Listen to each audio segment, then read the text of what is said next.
अहंकार और गौतम बुद्ध की प्रेरक कहानी। क्या आपने कभी सोचा है कि अहंकार हमारे जीवन में कैसे बाधा बनता है?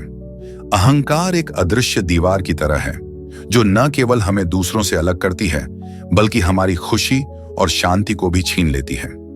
यह कहानी उस समय की है जब गौतम बुद्ध ने एक अहंकारी व्यक्ति को उसकी सबसे बड़ी कमजोरी से अवगत कराया और उसे जीवन की सच्ची राह दिखाई।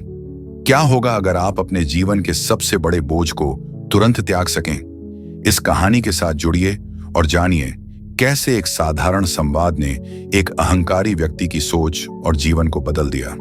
प्राचीन समय की बात है। गौतम बुद्ध अपने शिष्यों के साथ एक गांव में ठहरे हुए थे।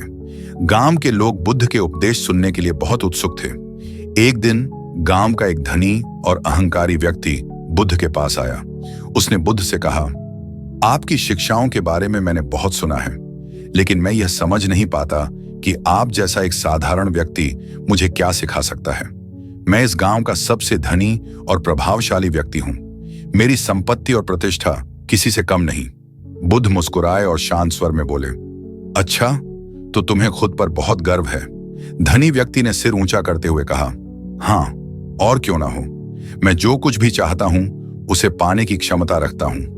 बुद्ध ने पास में पड़े एक पत्थर की ओर इशारा किया और कहा, क्या तुम इस पत्थर को उठा सकते हो? धनी व्यक्ति ने तुरंत पत्थर उठाया और कहा, यह तो बहुत आसान है। बुद्ध ने फिर पूछा, अब इसे नीचे रख सकते हो? धनी व्यक्ति ने पत्थर को जमीन पर रख दिया और बोला, यह भी आसान था। बुद्ध मुस्कुराए और बोले, जिस तरह तुमने पत्थर को उठाया और फिर उसे छोड़ दिया, उसी तरह तुम्हारा अहंकार भी तुम्हारे हाथ में एक पत्थर की तरह है।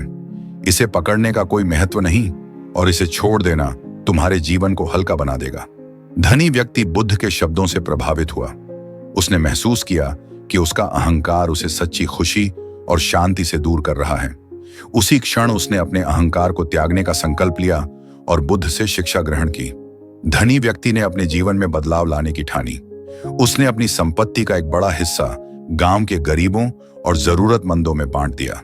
धीरे धीरे वह अपने अहंकार को त्यागते हुए विनम्र और दयालु बन गया। एक दिन वही व्यक्ति बुद्ध के पास वापस आया और बोला, भगवान, अब मैं अपने जीवन में एक नई शांति महसूस कर रहा हूं। आपने मुझे सिखाया कि जीवन में सबसे महत्वपूर्ण चीज है दूसरों की मदद करना और खुद को अहंकार से मुक्त रखना। बुद्ध ने मुस्कुराते हुए कहा, तुमने सही रास्ता चुना है। जब हम अपने भीतर की कमजोरियों को पहचान कर उन्हें छोड़ देते हैं, तभी हम सच्ची आजादी और शांति का अनुभव कर सकते हैं।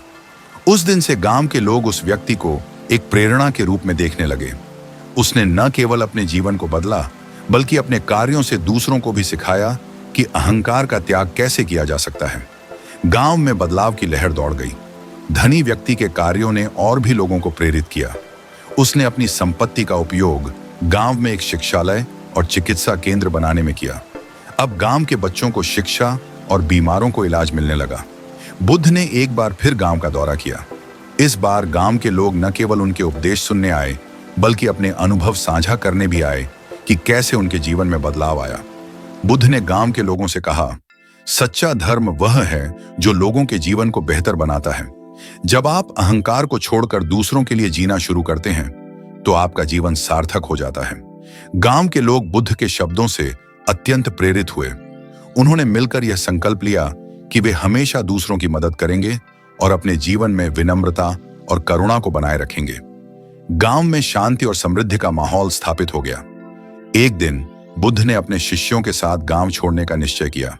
जब वे प्रस्थान करने लगे तो गांव के लोग उनके पास आए और बोले, भगवान, आपने हमें अहंकार त्यागने और सेवा का महत्व समझाया, लेकिन हमें यह भी बताइए कि हम इसे जीवन भर कैसे बनाए रखें। बुद्ध ने मुस्कुराते हुए कहा, अपने मन को निरंतर झांचते रहो। अहंकार किसी भी क्षण लौट सकता है। जब भी तुम्हें लगे कि तुम किसी से श्रेष्ठ हो, तुरंत उसे पहचानो और विनम्रता का अभ्यास करो। दूसरों की सेवा और उनकी खुशियों में अपनी खुशी खोजो। यही तुम्हारा सच्चा धर्म होगा।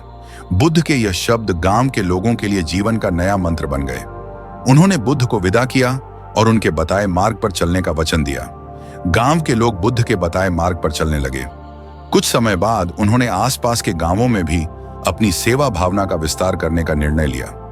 उन्होंने पड़ोसी गांवों में अनाज वितरण जल प्रबंधन और शिक्षा के प्रचार प्रसार का कार्य शुरू किया। धीरे धीरे यह प्रयास एक आंदोलन बन गया, जिसमें दूर दूर के गांवों के लोग जुड़ने लगे। उन्होंने एकता, दया और सह अस्तित्व के मूल्य अपनाए। एक दिन बुद्ध को इस पहल की जानकारी मिली। वह इस बात से बहुत प्रसन्न हुए कि उनके शिक्षण ने लोगों को न केवल व्यक्तिगत रूप से बदलने में मदद की, बल्कि पूरे समाज में सकारात्मक बदलाव लाने का मार्ग प्रशस्त किया। उन्होंने अपने शिष्यों से कहा, जब लोग दूसरों के जीवन को सुधारने में अपना जीवन समर्पित करते हैं, तब सच्चा धर्म प्रकट होता है। इस आंदोलन की लोकप्रियता इतनी बढ़ी कि आसपास के राजाओं ने भी इसे अपनाने का निर्णय लिया। उन्होंने अपने राज्यों में समानता और सेवा की भावना को बढ़ावा देने के लिए नीतियां बनाई। इसने न केवल समाज में परस्पर प्रेम और करुणा का प्रसार किया, बल्कि सामुदायिक विकास और प्रगति को भी तेज कर दिया। गौतम बुद्ध ने इस अनोखे परिवर्तन को देखकर अपने शिष्यों से कहा, यह सिद्ध करता है कि छोटे छोटे बदलाव भी गहरे प्रभाव डाल सकते हैं। यदि हर व्यक्ति अपने भीतर सुधार लाने का संकल्प करे, तो पूरी दुनिया बदल सकती है। और अंत में यह कहानी हमें यह सिखाती है कि अहंकार न केवल हमें दूसरों से दूर करता है, बल्कि हमारे आत्मिक विकास में भी बाधा बनता है। जब हम अहंकार का त्याग कर दूसरों की भलाई के लिए कार्य करते हैं, तब हम सच्ची शांति और संतोष का अनुभव कर सकते हैं। यही जीवन का वास्तविक उद्देश्य है। इस प्रेरक कथा से हमें यह समझ में आता है कि बदलाव हमारे भीतर से शुरू होता है। जब हम अपने विचारों और भावनाओं को शुद्ध करते हैं, तभी हम समाज और दुनिया में सकारात्मक बदलाव ला सकते हैं। इसलिए आइए हम सब मिलकर अपने अहंकार को त्यागें और जीवन को प्रेम, सेवा और करुणा से भर दें। यही गौतम बुद्ध का संदेश है, जो युगों युगों तक हमें प्रेरित करता रहेगा।